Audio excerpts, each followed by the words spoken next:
And we're in this series called Make Room. And this question has been asked of me a lot. And I'm going to answer this question in the next couple weeks. But a lot of people have asked this. Hey, did you ever think that this is what Life Community Church would look like? Someone just said to me yesterday, in 8.5 years that life has been happening, is this what you thought it would look like? Like this? And I want to say yes and no to that. Here's what I want to say, and this is very important for us to see. No, I did not think this is what it would look like. Yes, though, because I believe that when you and I are obedient, and we attach our obedience to the promises of God, blessings happen. When you're obedient to what God asks you to do, so when you're reading Matthew chapter 5, and it says Jesus is teaching, and then he says, and God blesses. God blesses what? God blesses those who do. God blesses those who are merciful, for they'll be shown mercy. God blesses those who hunger and thirst for justice. Right? This is what he's saying. He's saying, listen, when you attach your obedience and your level of saying yes to the Lord to what his heartbeat is, there will be blessings that come from it. There will be blessings. That means families will flourish. People will flourish. Growth will happen. Right? Families will be restored. Marriages will be restored. Buildings will be built. Churches will grow. All of this is not to say it was built on a man. It was someone being obedient and God saying, this is what I've spoke, watch me bless it. Okay? This is what's happening. And here's what I want us to see. This is all throughout the Gospels. Matthew 26, 27, 28. Jesus is talking and he's constantly saying to the disciples this. He's saying, listen, there's going to be a day I'm going to die. Okay? And when I die, meet me on the mountainside. Meet me there. And he says it a couple times. You know why he says it a couple times? Because you and I are stubborn. Anybody stubborn in this room? Where's your honesty? Yes. Yes. The Lord meets you at your honesty. Right? He cannot meet you until we're honest. He says it over and over and over again because in saying it over and over, he's reminding people this is what it's about. And the disciples in hearing it. We get to Matthew 28 and Jesus says things like, hey, go and tell, go and share the gospel, baptizing people, making disciples. He's saying all these things and they're all there to hear it. You know why? Because they obeyed. And because they obeyed, they're now on a mountainside. And Jesus gives them this game plan on how to reach people, how to restore people, how to love people. He gives us this game plan, all because they're available. What are you and I missing out on because we're unavailable? If the disciples aren't on the mountain, they don't hear the words of Jesus. And if they don't hear the words of Jesus, they keep doing what they've always done, and they've always been frustrated. If you're in this room and you go, listen, I've tried this, I've done this, and it's like nothing seems to be working. We're making ourselves unavailable to what Jesus is saying. And then we're saying things like, God, where are you? And he's like, I'm on the mountainside. You're not hearing me because you're not here. You're not here. Listen, we got to be available to what God is doing on the earth. And it's super easy to go and complain about it. But God's like, I'm looking for obedience. I'm looking for someone to be obedient. Okay, let's look. Luke chapter 5. This is where I'll spend my moments that the ladies left me. It says, one day, as Jesus was preaching on the shore of the Sea of Galilee, great crowds pressed in on him to listen to the word of God. And he noticed 2 empty boats at the water's edge, for the fishermen had left them and were washing their nets. Stepping into one of the boats, Jesus asked Simon, its owner, to push it out into the water. So he sat in the boat and taught the crowds from there. When he had finished speaking, he said to Simon, now go out where it is deeper, let down your nets to catch some fish. Master, Simon replied, we worked hard all night and we didn't catch a thing. But if you say so, I'll let the nets down again. And this time, their nets were so full of fish they began to tear. A shout for help brought their partners in the other boat, and soon both boats were filled with fish and on the verge of sinking. When Simon Peter realized what had happened, he fell to his knees before Jesus and he said, "Oh Lord, please leave me. I'm such a sinful man." For he was awestruck by the number of fish they had caught, as were the others with him. His partners, James and John, those guys, the sons of Zebedee, were also amazed. Jesus replied to Simon, "Don't be afraid. From now on, you'll be fishing for people." And as soon as they landed, they left everything and followed Jesus. Now, there's so many things that I'd like to unpack in this passage. But let me say this. It's not hard to obey when we love the one we obey. See, Jesus said, "This is how I know that you love me. Obey my commands." Jesus is saying, listen, it's not hard to obey. Try this with your teenager. It's not hard for you to obey if you really love me. Let me know how that works. Right? He's saying, listen, here's this moment where a lot of people know Jesus just as a carpenter. We can't mistake that, right? Jesus is now on a shore teaching, and there's a bunch of people there. And the carpenter Jesus, as he's been known the first 30 years of his life, right? Guy that makes furniture. That's what he's known for. Now he's teaching and people are blown away. And not just teaching, now he's healing people. People are being healed. And now it says there's so many people that he's up against a lake and he's about to go in because of the crowd is pressing in. Okay? The crowd just keeps getting full and he's pressing in. Jesus looks at Simon and says, "Hey, can I borrow your boat?" And Simon goes, "Sure." Now, here's what we have to understand. Simon has been fishing all night. He is a master fisherman. He is the boss. He owns the business. He's been fishing all night. How are you after an overnight shift? I mean, some of you are cranky after a day shift. So an overnight shift, we're cranky, right? You've been up all night and he didn't catch anything. Like, let's not mistake that. Like, he caught nothing. He was up all night and he caught nothing, right? Imagine working and you do nothing. You just sat there. Why at night? Well, it's the middle of summer.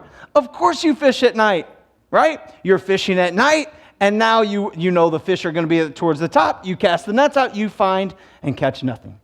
Okay? So here he is. Jesus says, "Can I borrow your boat?" He says yes. This is very important because the first thing he did was say yes to the Lord.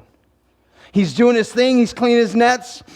And then as he's speaking, he stops and he says to Simon, "Hey, why don't you take that net and throw it out again?" And he's like, "Listen, Jesus, I know you're a carpenter and I'm the fisherman, but I've done that and I did it all night long when the fish were supposed to be there. Now it's the heat of the day. The fish are at the bottom of the lake. Why would, if you say so, I'll do it." And he does. Listen, it's not that I'm being obedient with what God has me to do when it makes sense. It's how do I be obedient when God asks me to do something and it makes no sense? Again, his word, his promise. When God speaks, you have to take him at his word or you'll never experience the blessing of the obedience. Okay? He does it because this is a pivotal moment, you guys. There's a crowd and he's asking Peter to do something. It's a test of his trust and will.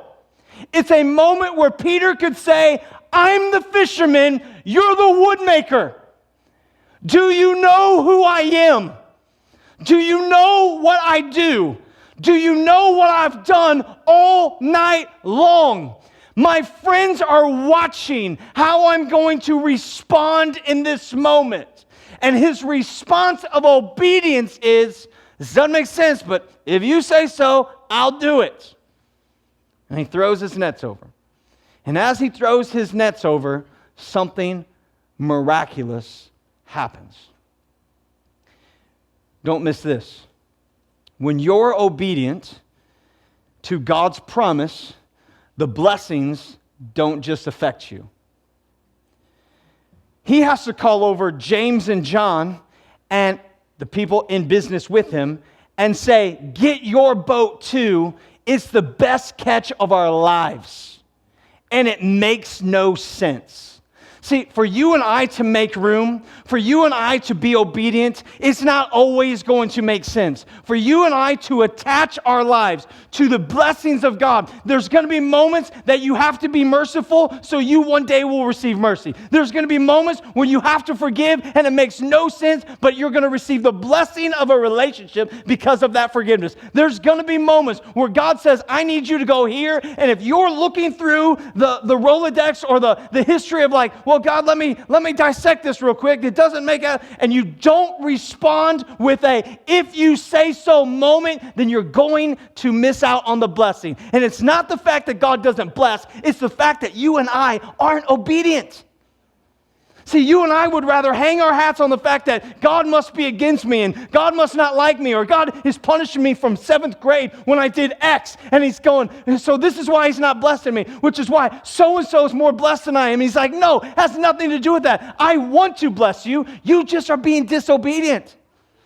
And there's consequences to disobedience, and there's blessing to obedience.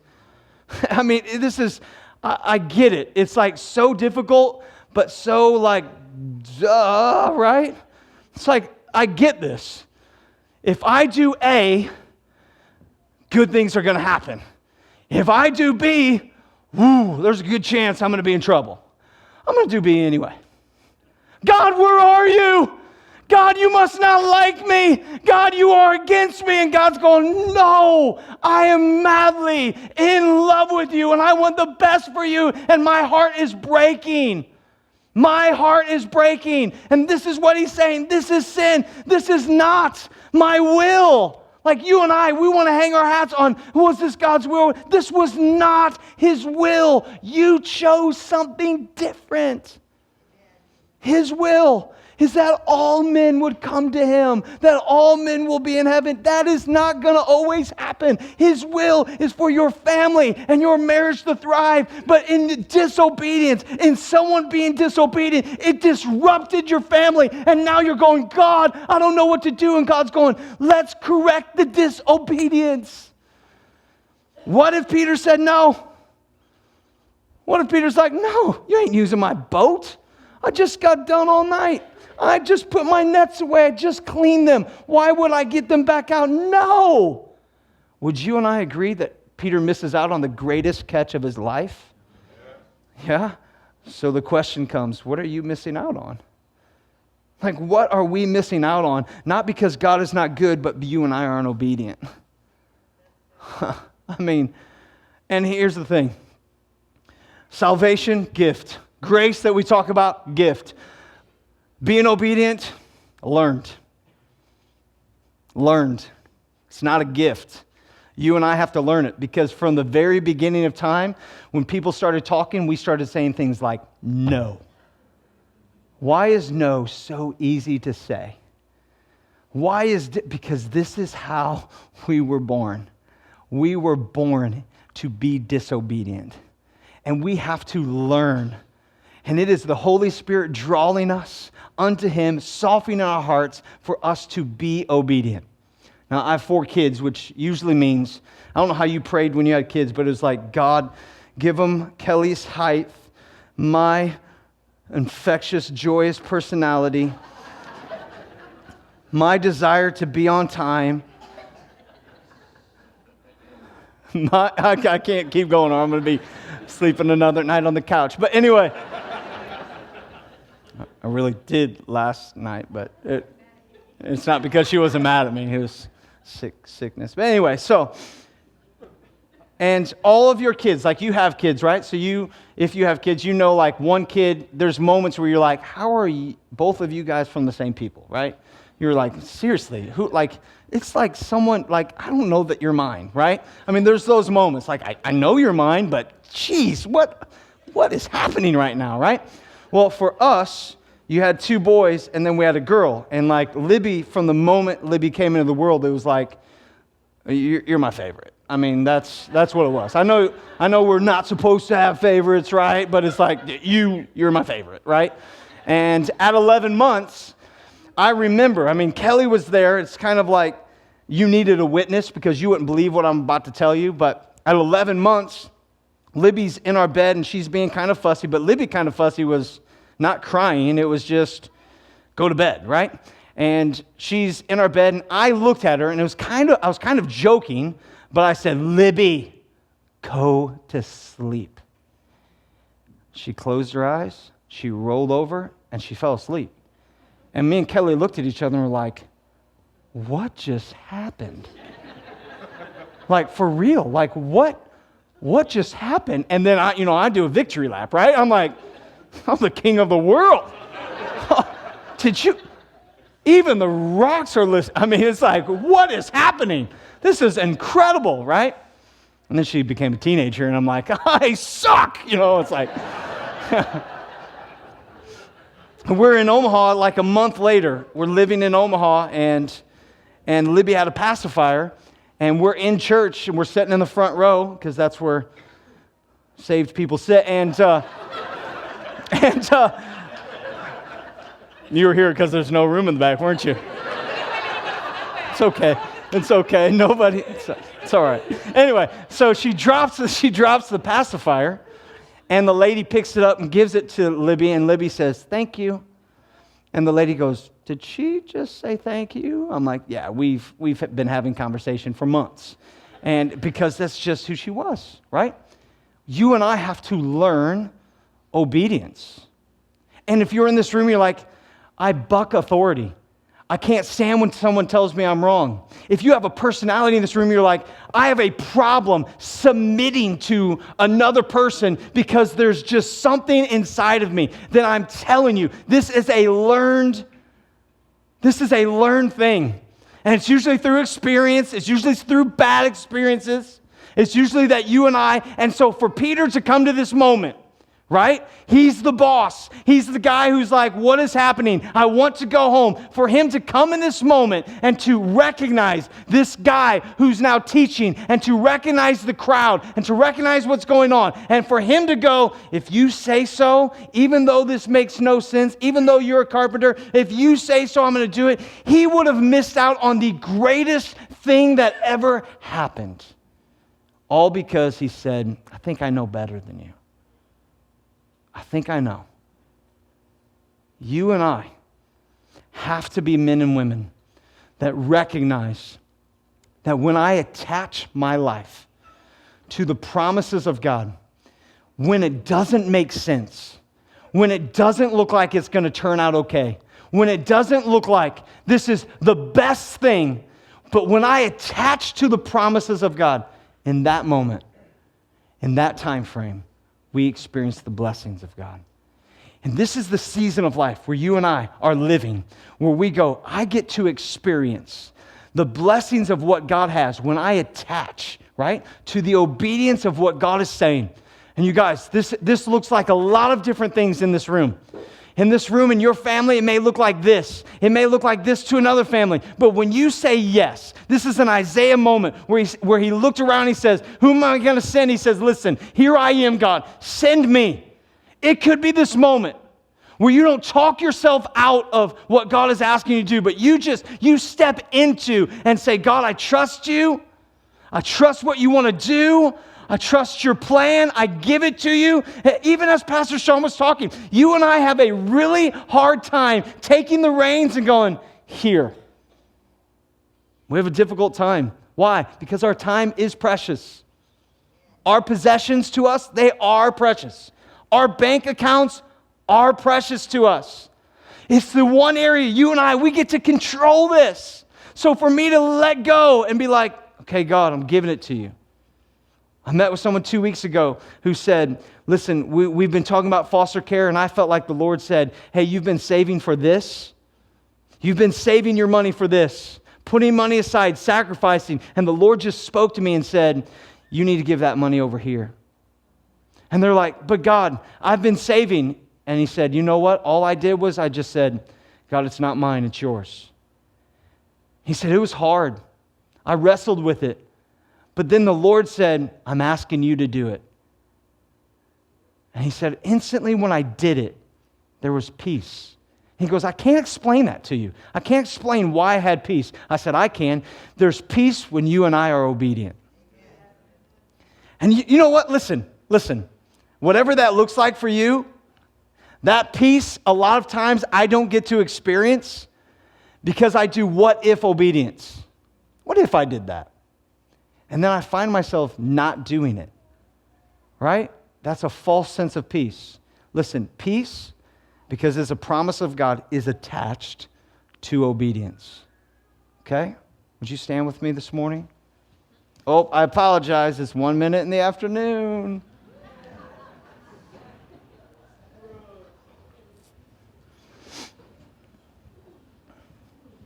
I think for some of us in this room, our life is busy. And hear me today, I'm not shaming you into that. We're all busy in this room. We all have obligations. But I also think part of what you and I have to do is to say to the Lord, hey, Lord, I'm quieting my life and I'm hearing what you're saying.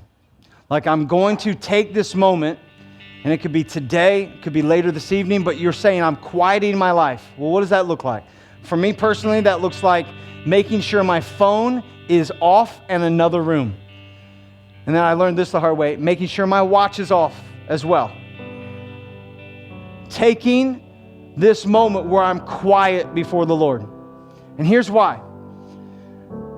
I think our culture tends to think that listening is waiting for our turn to talk, whereas listening is saying, here I am, what would you say? I think a lot of us in this room, myself included, I get nervous when it gets quiet.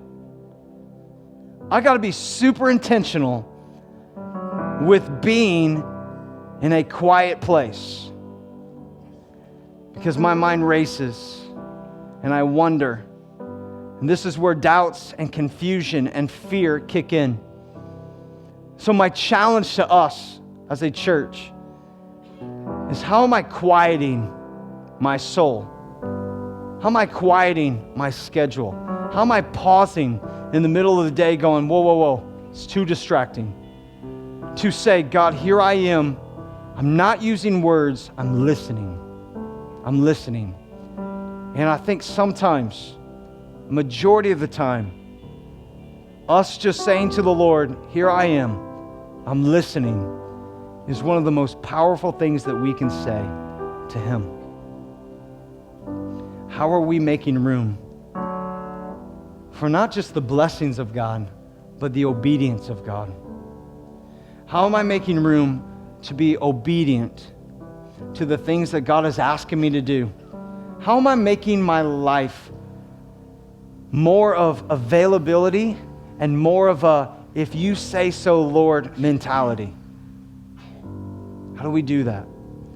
So I was just asking as we sing this song, very appropriate, that we just go to the Lord and just hear what He's saying to us today. God, thank you for who you are and your love for us. And God, these last couple minutes before we go our separate ways and watch the Chiefs win, God, and before we do whatever it is that's on our schedule today, God, we quiet our souls today. We quiet the distractions, the noise, the naysayers, the voice inside of us that is not against us. But God, we quiet all of those and say, God, here we are. Would you speak to us? Because God, I don't want to miss being on that mountainside and hearing what you say. God, I don't want to miss the opportunity in front of me to help a person that's in need. God, I don't want to miss an opportunity to restore. Because God, when I attach my obedience to your promise, I experience the blessings of the Lord. Listen to what I'm about to say to you. And this, you guys, this is not a question of money. In fact, maybe you don't know this, but Jesus spoke more about money than He did anything else. You know why? Because it has our attention. Your money is attached to ultimately what you believe. So this is not about money. But I'm with Pastor Sean in the sense of when you give money to the things that bleed God's heartbeat, I can guarantee you this, you will be blessed. So if you came into this room today and you're like, well, how do I experience the blessing of the Lord? Just be obedient to what He's asking you to do. So God, here we are. We're listening to what it is that you're speaking. In Jesus' name, amen.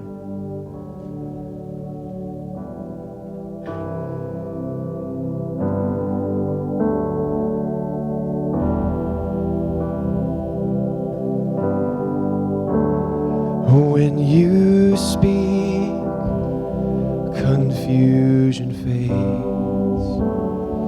Just a word, and suddenly I'm not afraid. 'Cause when you speak and freedom reigns, there is hope in every single word you say. I don't want to miss one word you speak, 'cause everything you say is life to me. I don't want to miss one word you speak. Just quiet my heart, I'm listening. When sorrows roll and troubles rage, you whisper peace.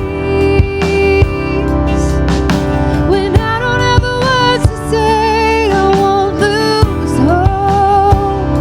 When storms won't break, you keep your word.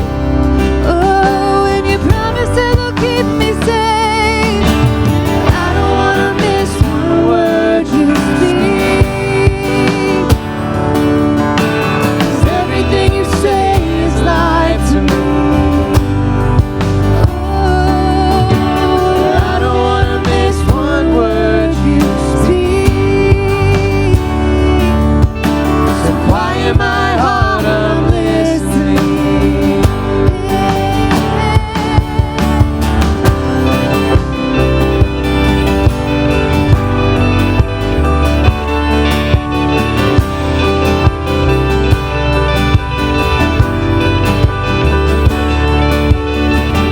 Your ways are higher.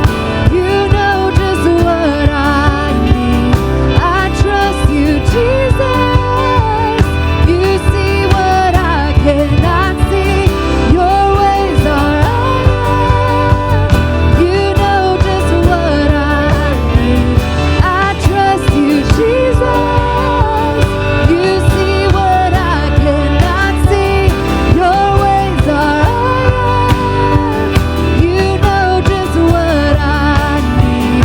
I trust you, Jesus. You see what I cannot see.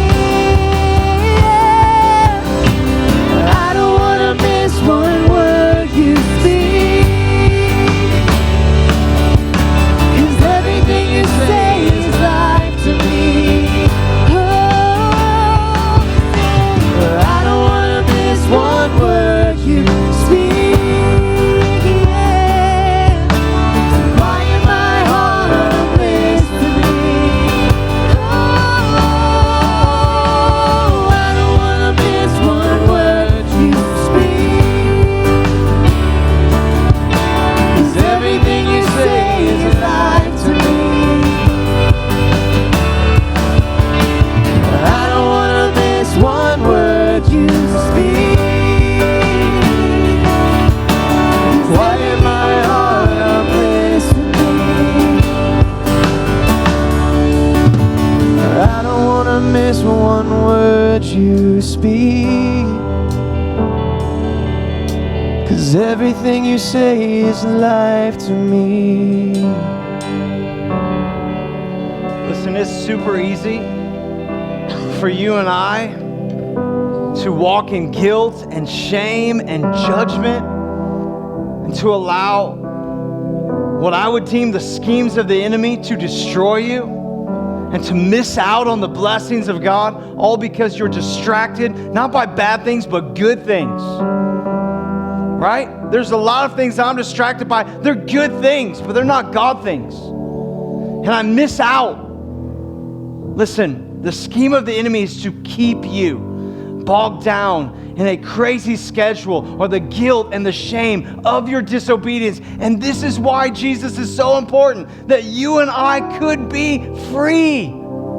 His grace is enough that we can walk in freedom. We take a step towards obedience and we say yes to what the Lord has. You guys, this is when we experience freedom. This is when when that competitive guy in me kicks the devil right in the face. He's defeated. Listen, we know the end. He's defeated. I don't know how else to say it. I don't get weird on you, but we win. Like right now, if I told you like, hey, the end of this season, we're going to win state. Right? Again. we're gonna win state. It's going to be different, right? I'm gonna approach things differently. There's going to be a confidence about us that is incredible. You guys, we win.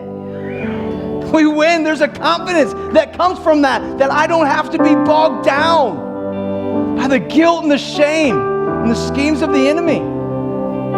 So if you're in this room, just as you're leaving, you're headed into the well, talk to the ladies, or you're going to whatever it is that you're doing, and you're in this room and you're like, listen, I just can't get past some of the things I've done, my disobedience, my guilt, my shame, and you need someone to talk to. There's just going to be people that are up here, and I think it's very important to have someone pray with you, talk to you, and I think you making the time for that, you will see the blessing that comes from that act of obedience. Amen? Amen. God bless you guys. Thanks for being here today. Thanks for hanging out.